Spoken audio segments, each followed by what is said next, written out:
Fijémonos que Jesús nos dijo que cuando recemos el Padre Nuestro, digamos, venga a nosotros tu reino.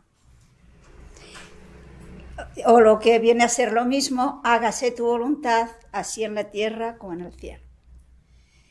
Por lo tanto, si Jesús nos dice que pidamos que venga el reino de Dios, quiere decir que no está.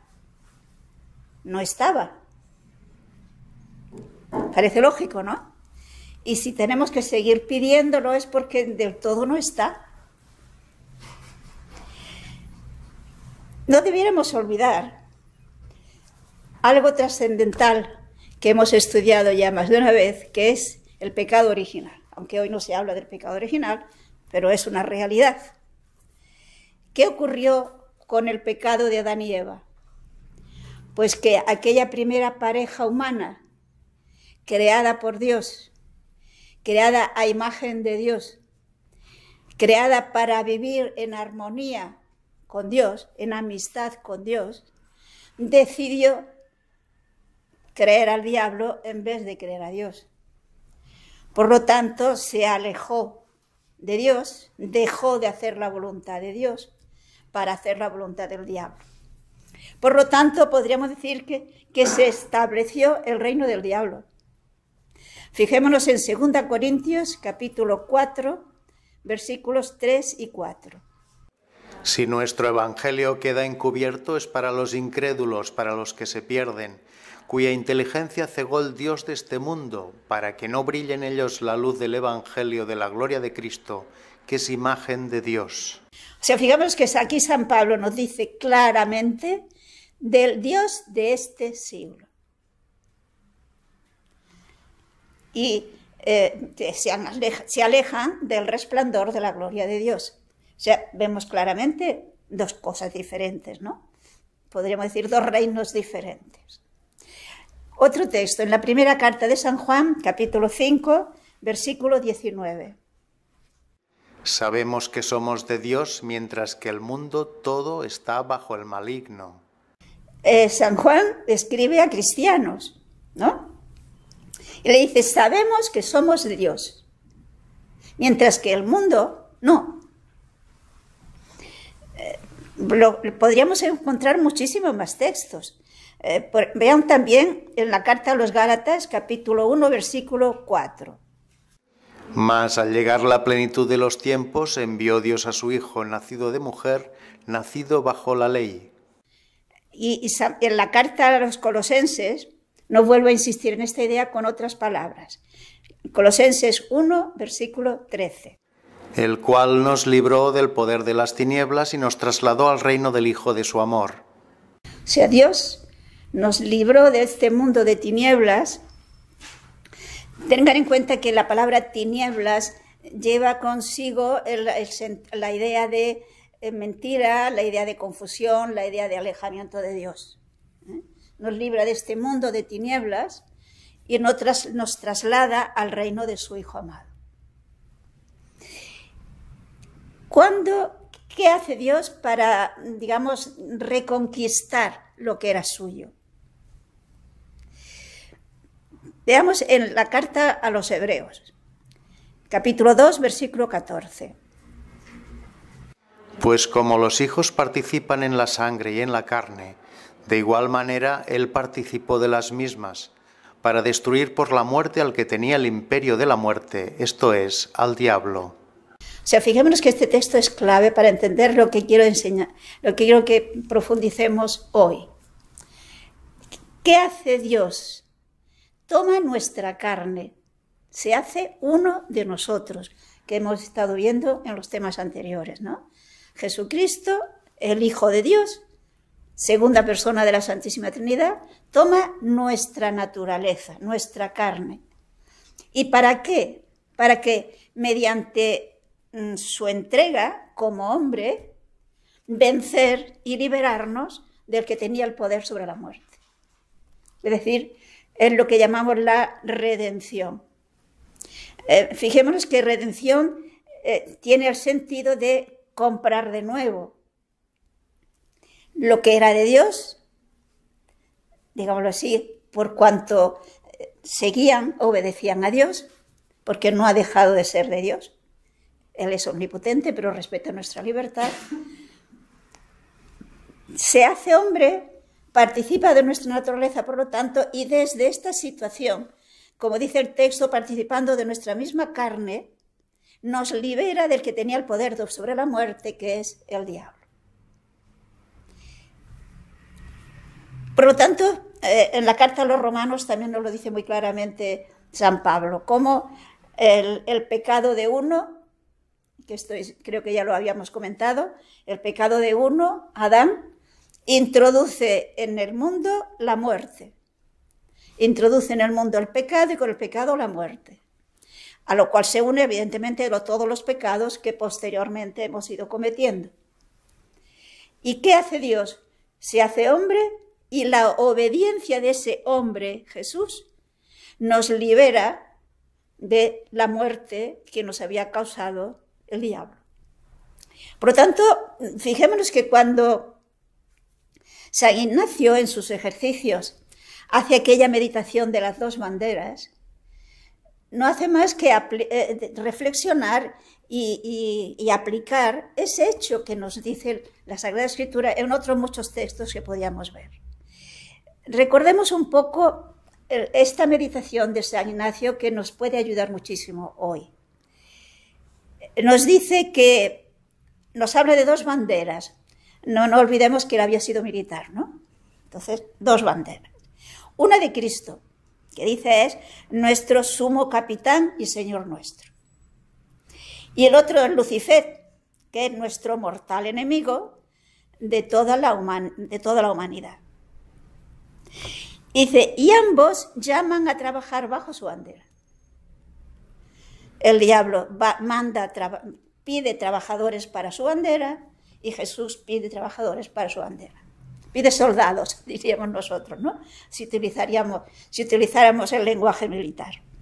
Pero luego es interesante cómo el santo San Ignacio presenta a ambos capitanes, digámoslo así, solicitando colaboradores.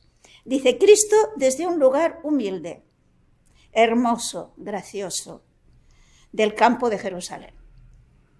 El otro, desde una gran cátedra de fuego y humo con figura espantosa. El diablo, pues llama a innumerables demonios, dice San Ignacio, los esparce por todo el mundo sin dejar ninguna persona y los anima a echar redes y cadenas, con pretexto de libertad, pero echar redes y cadenas, tentándolos primero de codicia de riquezas, para que fácilmente vayan a vano honor mundano y después a crecida soberbia y desde allí a todos los vicios. ¿Qué hace Jesús? También escoge a personas, apóstoles, discípulos y a todos nosotros. Y los envía a todo el mundo para que espartan su doctrina a todas las personas de cualquier condición. ¿Y qué les recomienda que haga? Les recomienda que quieran ayudar a llevar a todos a lo contrario de lo que Lucifer invita, a pobreza espiritual o actual, si es esa la voluntad de Dios, a oprobio, a menosprecio, a humildad, y desde ahí induzca a todas las virtudes.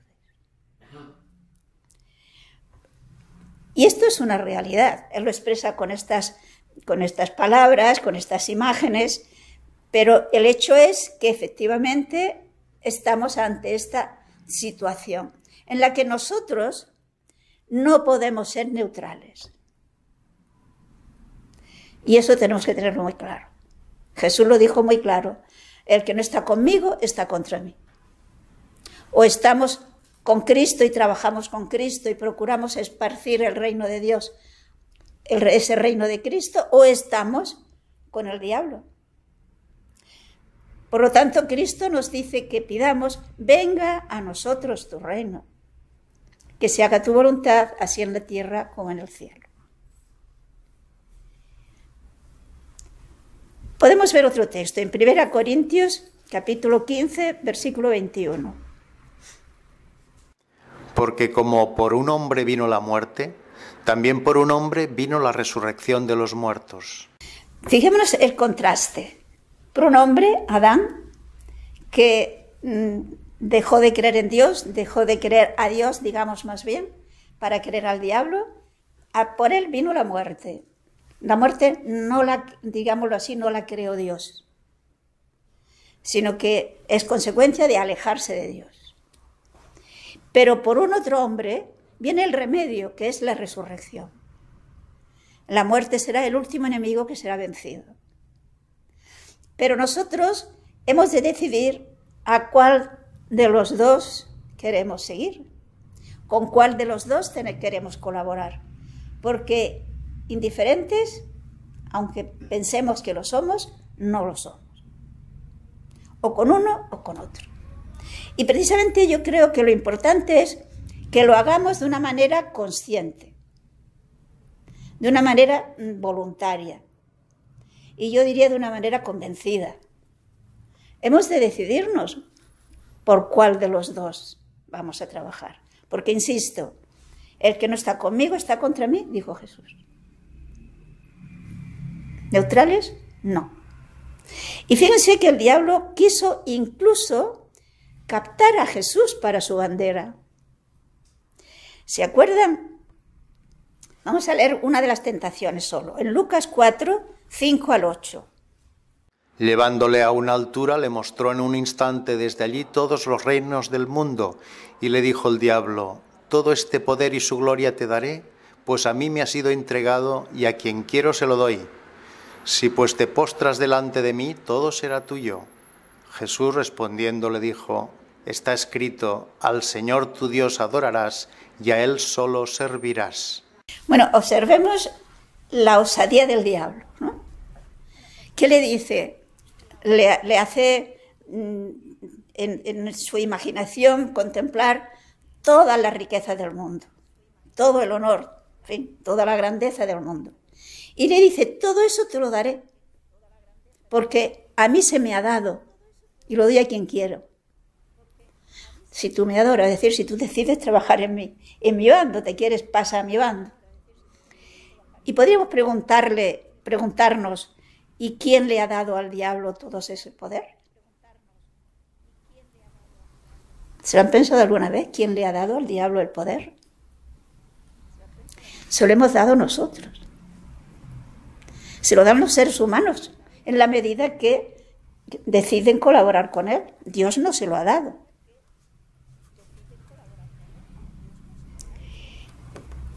Jesús evidentemente no se dejó, no cayó en la tentación.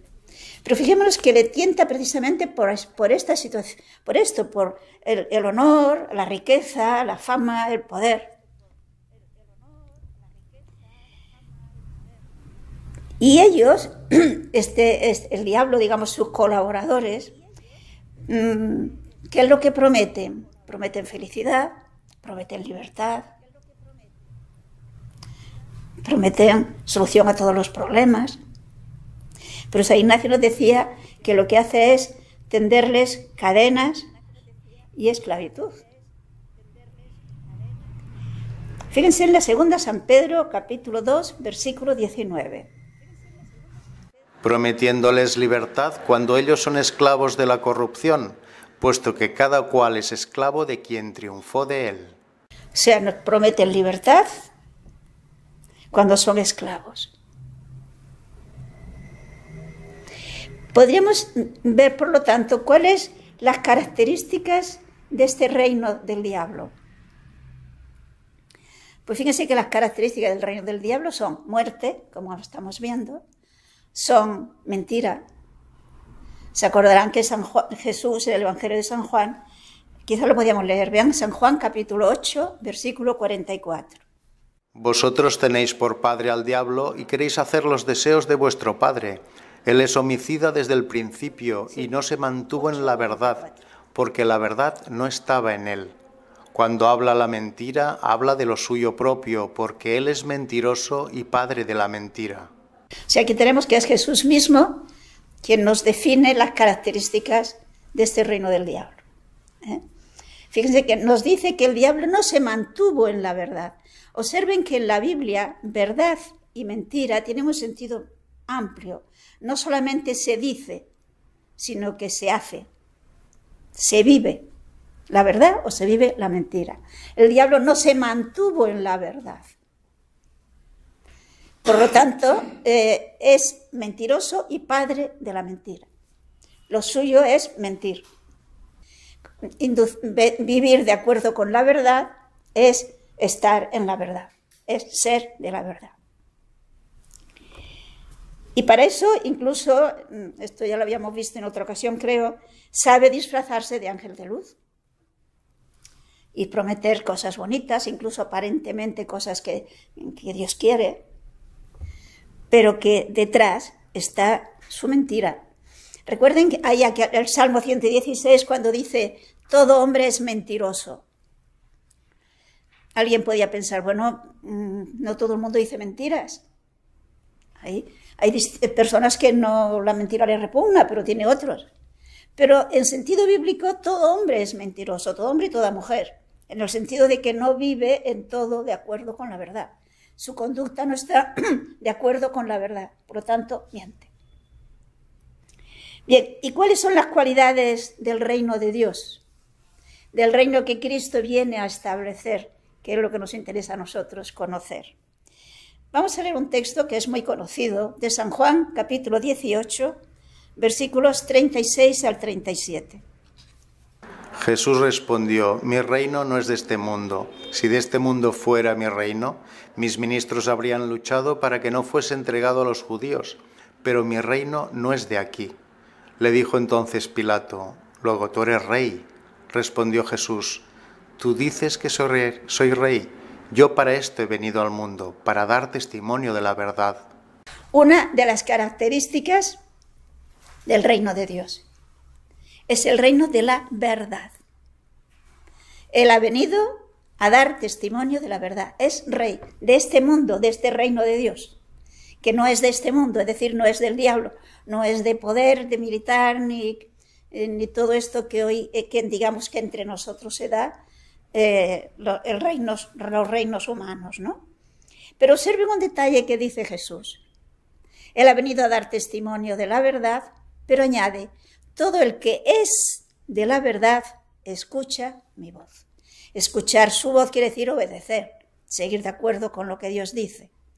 Pero observen que no dice todo el que conoce la verdad, sino todo el que es de la verdad.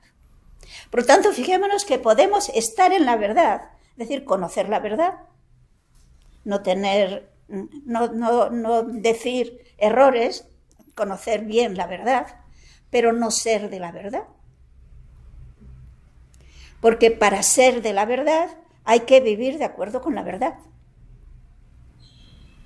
Si se acuerdan, en la oración sacerdotal que nos dice San Juan en el capítulo 17, pide a Dios, al Padre, respecto de los apóstoles, conságralos en la verdad. Es decir, que sean de la verdad.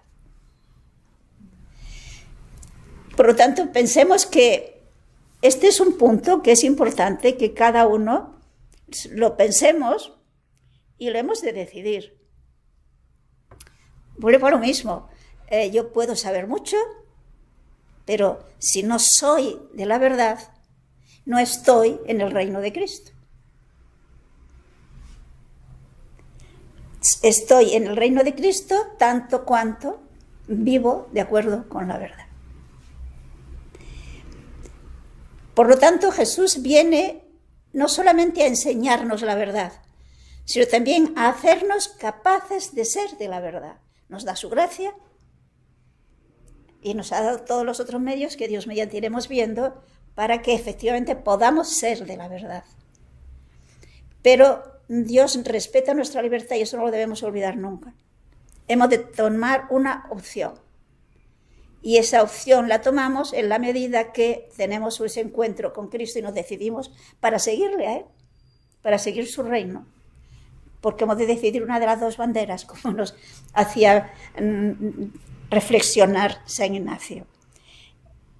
Vean en el Evangelio de San Juan, capítulo 1, versículo 17. Porque la ley fue dada por Moisés, la gracia y la verdad vino por Jesucristo. Yo quisiera que reflexionaran un poco en este texto. Fíjense, San Pablo en la carta a los Romanos insiste mucho en cómo la ley que nos vino a través de Moisés, lo que hizo es crearnos conciencia de pecado. ¿Por qué? Pues porque la ley me dice no matarás, me dice no mentirás, etcétera, ¿no? Por lo tanto, me clarifica las ideas y me hace ver lo que está de acuerdo con la voluntad de Dios y lo que no está de acuerdo con la voluntad de Dios. Mientras no teníamos la ley, digámoslo así, escrita, pues nuestra inteligencia, como consecuencia del pecado, estaba un tanto nublada, digámoslo así, y podíamos tener dudas. Si alguien puede, si no conoce los mandamientos, hacer con muy buena voluntad cosas que están en contra de la ley de Dios. Entonces, la ley a través de Moisés, que Dios nos da a través de Moisés, pone las cosas claras. Ya sabemos qué cosa es pecado y qué cosa no es pecado, qué cosa le agrada a Dios y qué cosa no le agrada a Dios. Pero Moisés no nos dio la fuerza, la capacidad de vivir de acuerdo con la ley. Entonces, la gracia y la verdad nos vienen por Jesús. La capacidad de vivir de acuerdo con la verdad, de ser de la verdad, nos viene a través de Jesús. Y por tanto, a través de nuestra comunión con Cristo, a través de de aceptar libremente que Cristo viva en nosotros y vivir de acuerdo con esa vida nueva que nos ha traído Jesús. Por consiguiente, veamos que hemos de tomar una decisión. La gracia y la verdad con Cristo. En Él tenemos la verdad, digámoslo así, teórica, la enseñanza de la verdad, pero también la capacidad de vivir de acuerdo con esa verdad, la gracia. La gracia y la verdad nos vienen a través de Jesucristo. Y fijémonos que ese evangelio, esa buena nueva, se ha dado de una vez para siempre. No cambia. Podemos ver en la carta a los Gálatas, capítulo 1, los versículos 6 al 9. Me maravillo de que tan pronto, abandonando al que os llamó a la gracia de Cristo, os paséis a otro evangelio. No es que haya otro, lo que hay es que algunos os turban y pretenden pervertir el evangelio de Cristo. Pero aunque nosotros o un ángel del cielo os anunciase otro evangelio distinto del que os hemos anunciado, sea anatema. Os lo hemos dicho antes y ahora de nuevo os lo digo. Si alguno os predica otro evangelio distinto del que habéis recibido, sea anatema. O sea, observemos cómo San Pablo se queja de que los Gálatas pues hayan creído a otro que les transmite, dicen, el evangelio. Y afirma categóricamente, y como vemos lo repite, si alguno enseñare otro evangelio distinto, aunque fuera él mismo o un ángel, hay que rechazarlo, sea anatema. Porque el evangelio es siempre el mismo. Dios no cambia. Por lo tanto, la enseñanza de Jesús es la misma en el siglo I y en el siglo XXI. No cambia. No se puede pensar, bueno, eso se escribió hace tantos años, tantos siglos. Si hoy Jesús, esto se lo escuché a alguien, si Jesús viniera hoy, seguro que lo decía otras cosas. Pues no. Porque el evangelio, aunque viniera un ángel, San Pablo, y es palabra de Dios, nos dice que lo rechacemos. El evangelio es el mismo. Es más, el Apocalipsis nos habla de que es evangelio eterno. Si quieren, busquen el Apocalipsis, capítulo 14, versículo 6.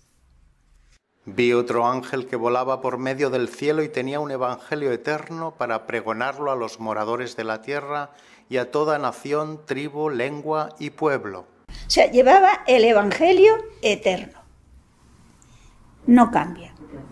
Lo que Dios enseñó, lo que Jesús enseñó, sigue vigente hoy. Y es muy razonable. ¿Por qué? Pues porque Dios no cambia. Dios es siempre el mismo. No olvidemos que para Dios no existe el tiempo. Que por lo tanto para Dios siempre es hoy. era hoy en el siglo I y sigue siendo hoy en el siglo XXI. Por lo tanto, lo que era cierto en el siglo I o en el siglo XX antes de Cristo sigue siendo cierto hoy. No caben cambios. No caben cambios. Es decir, fijémonos que cabe cambios en lo que diríamos que es, digamos, cambiable. No sé cómo explicarle. Pongamos un ejemplo que yo creo que nos vamos a entender. Si tiempo atrás, por ejemplo, la misa se decía en latín, era el idioma en el cual siempre se celebraba la misa en todos los lugares. Después del Concilio Vaticano II, pues tenemos la posibilidad de que se celebre en distintos idiomas. Pero esto, fijémonos que son leyes de la Iglesia, que eso sí que cambia. Las leyes de la Iglesia sí, porque son leyes para ayudarnos a vivir de acuerdo con el Evangelio en cada época, y las cosas sí que cambian. Por lo tanto, la Iglesia Madre se acomoda en lo que son leyes. Jesús les dio poder para atar y desatar, o sea, para dar leyes y abolir leyes. Pero una cosa son las leyes de la Iglesia y otra cosa son las verdades que enseña la Iglesia desde el siglo I hasta hoy. Por lo tanto, fijémonos que una de las características del reino de Dios es la verdad. La verdad. Otra de las características, el capítulo 14, versículo 6, el 6 suficiente. Jesús le dijo: yo soy el camino, la verdad y la vida. Nadie viene al Padre si no es por mí. O sea, fijémonos que por lo tanto Jesús no solo es la verdad, también es la vida. Es otra de las características del reino de Dios. En el reino del diablo tenemos la muerte. En el reino de Cristo, en el reino de Dios, tenemos la vida. Esa vida que en San Juan, cuando habla de la vida en el griego en el cual escribe él, tiene distinta palabra cuando se refiere a la vida natural o cuando se refiere a la vida sobrenatural. Y aquí se emplea la palabra zoe, o sea, la vida sobrenatural. Jesús es la vida y comunica la vida. Nos lo dice muy claro en la carta, en el Evangelio de San Juan, fíjense, capítulo 10, versículo 10. El ladrón no viene sino para robar, matar y destruir. Yo he venido para que tengan vida y la tengan abundante. Por lo tanto, tenemos que el ladrón, que pertenece al otro reino, viene a robar, matar, destruir. Cristo, buen pastor, viene a que tengamos vida y no de cualquier manera, vida abundante. Es decir, santidad. Se trata de vida sobrenatural. No para que seamos buenas personas simplemente, sino para que tengamos vida abundante, o sea, para que seamos santos.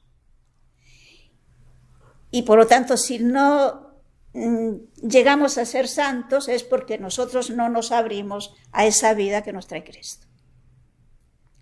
Pero nos podíamos plantear, ¿y qué hace Jesús para establecer en el mundo el reino de Dios?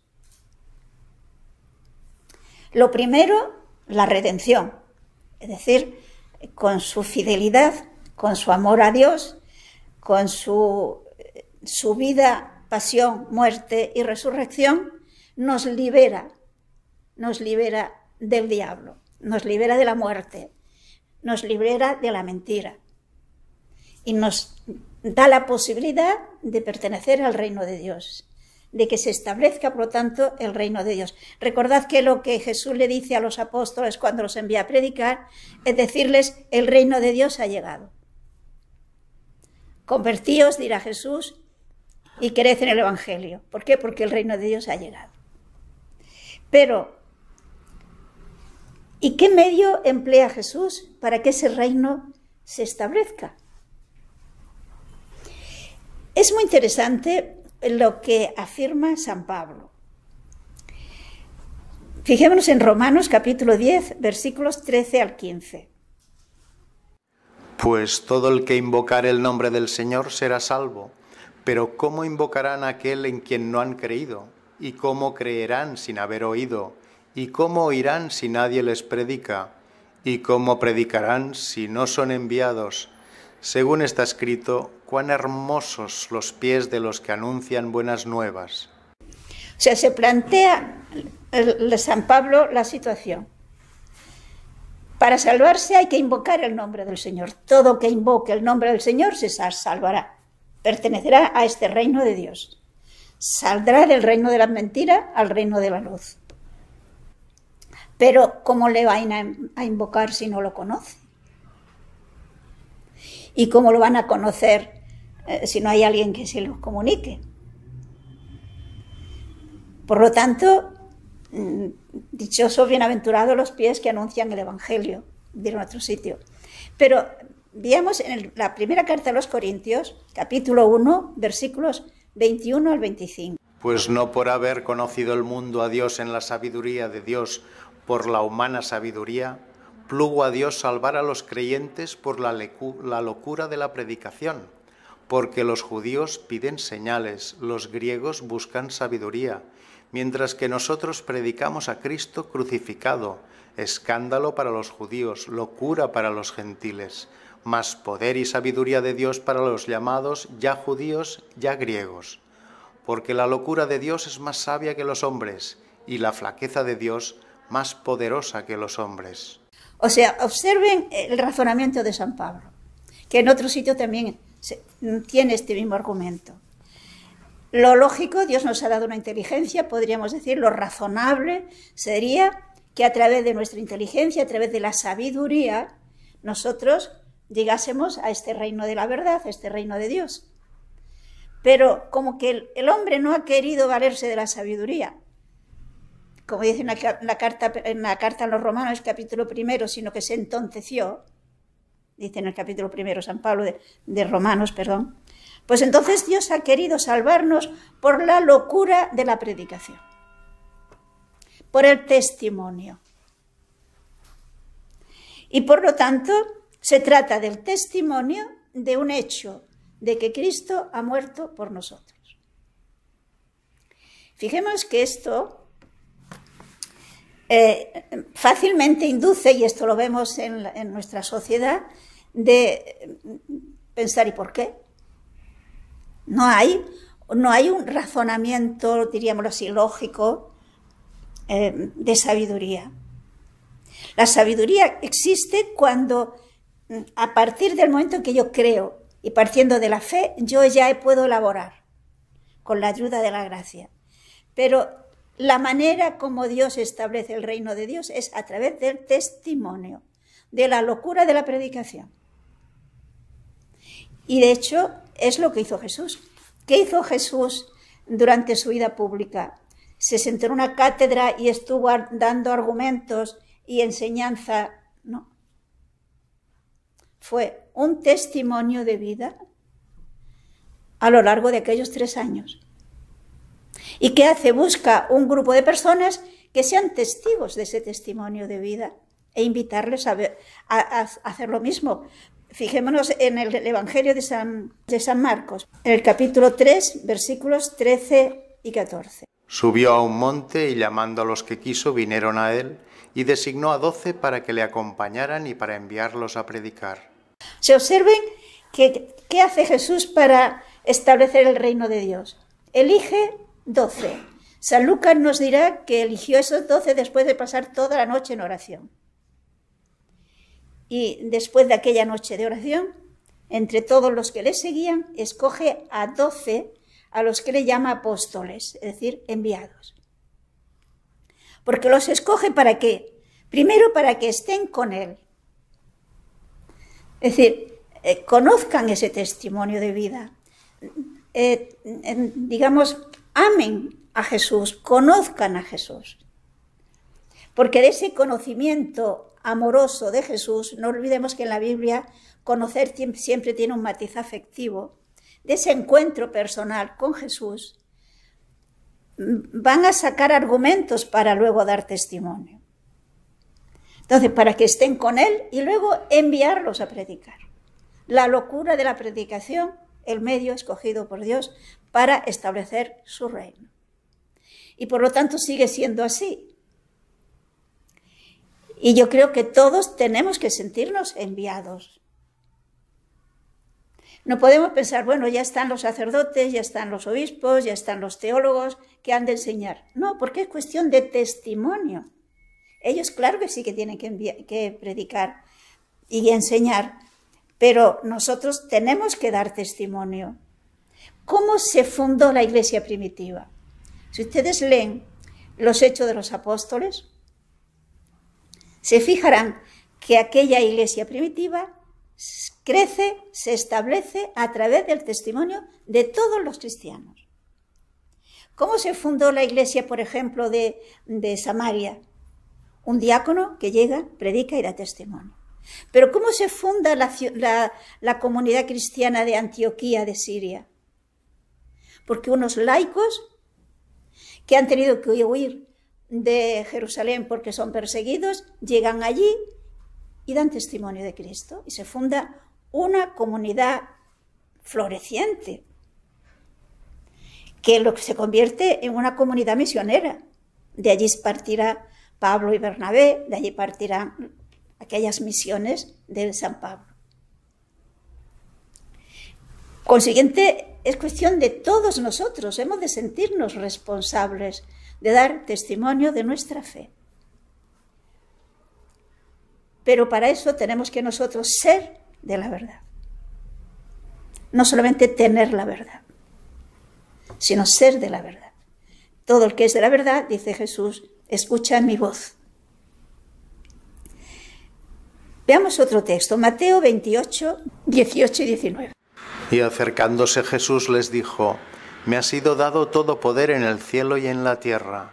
Id pues, enseñad a todas las gentes, bautizándolas en el nombre del Padre y del Hijo y del Espíritu Santo, enseñándoles a observar todo cuanto yo os he mandado. Yo estaré con vosotros siempre hasta la consumación de los siglos. Observemos aquí que Jesús afirma que a él le ha sido dado todo poder. ¿Quién le ha dado el poder a Jesús? Dios, el Padre. O sea, es auténtico. Ese poder de Jesús es auténtico. Y entonces, estamos en la despedida. Jesús ya, esto tiene lugar cuando Jesús ya ha resucitado. Y les dice que vayan por todo el mundo. ¿A qué? A dar testimonio. A predicar. Enseñándoles todo lo que yo os he dicho. Han de transmitir la verdad. Y podíamos plantearnos, y bueno, no puede ser que se equivoquen y que tengan mala memoria y, mira, con buena voluntad enseñen una cosa que no es la verdad. ¿Existe ese peligro?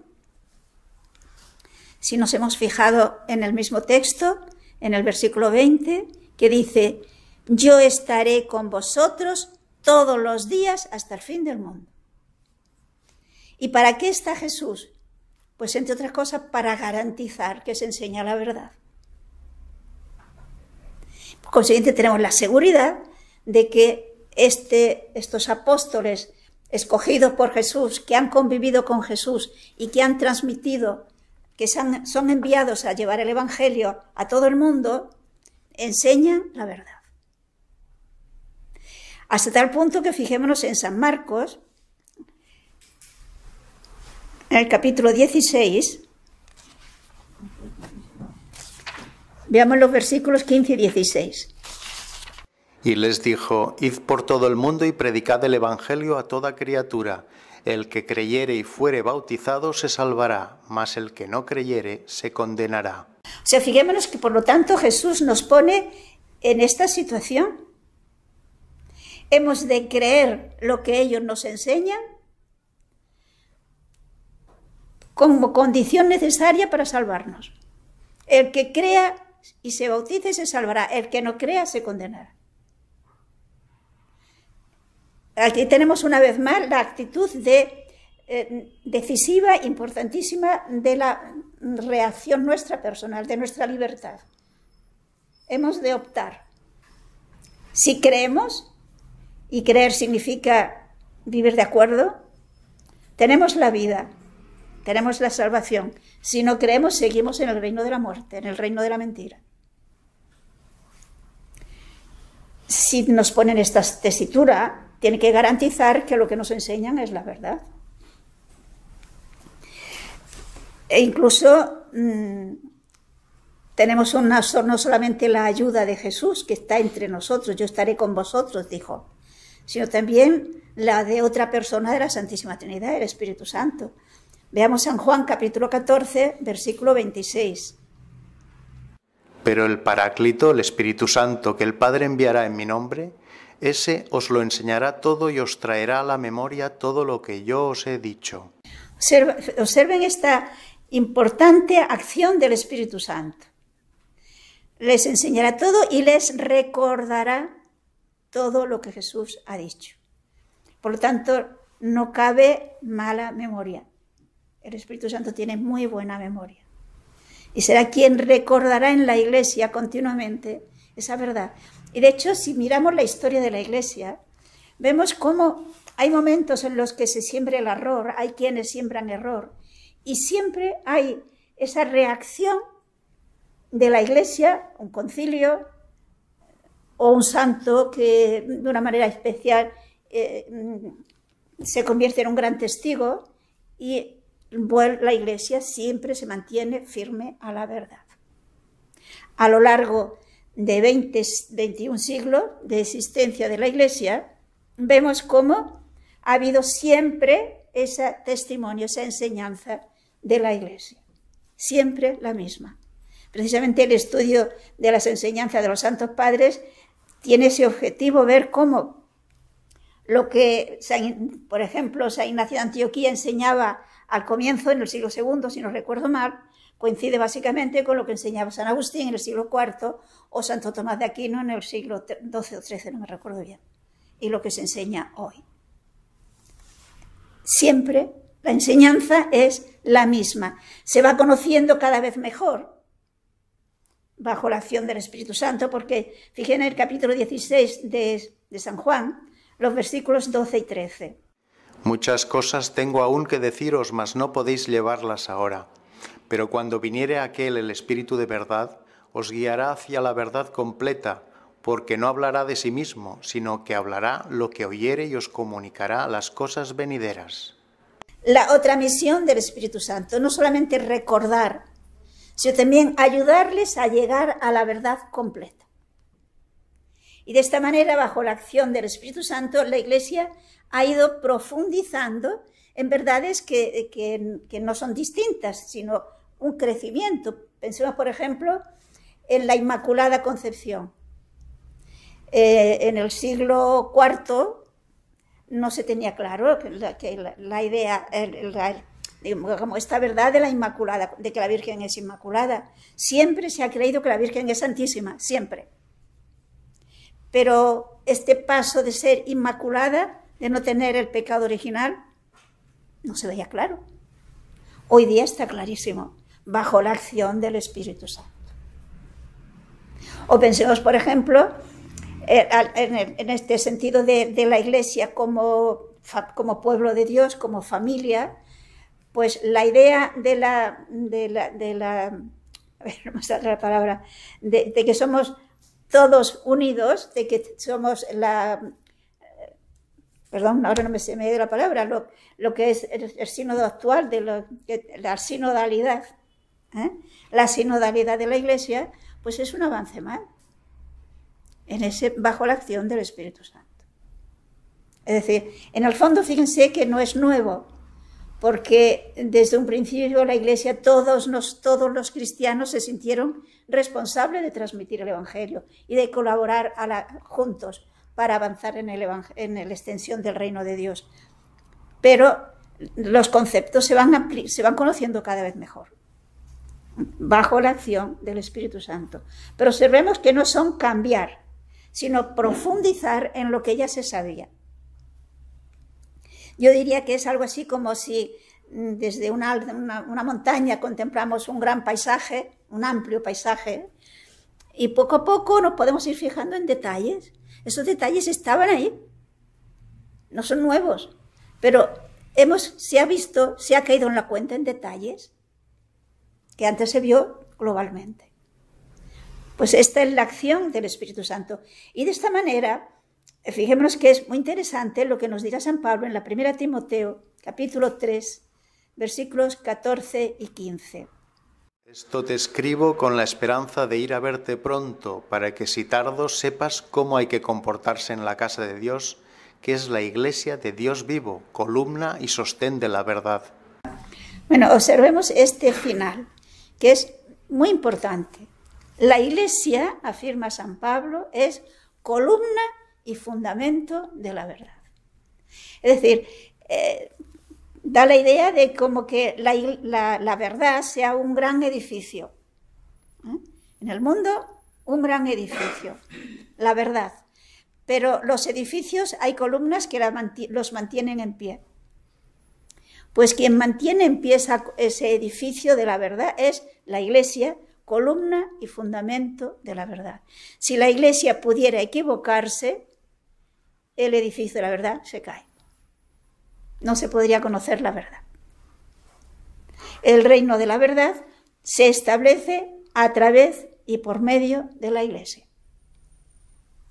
Es en la iglesia, en la medida que estamos integrados en ella, y cuanto más plenamente lo seremos, es cuando estamos en el reino de Dios. Porque es un reino de verdad y es un reino de vida. Y seguiremos profundizando en esta realidad, el reino de Dios mediante el próximo día.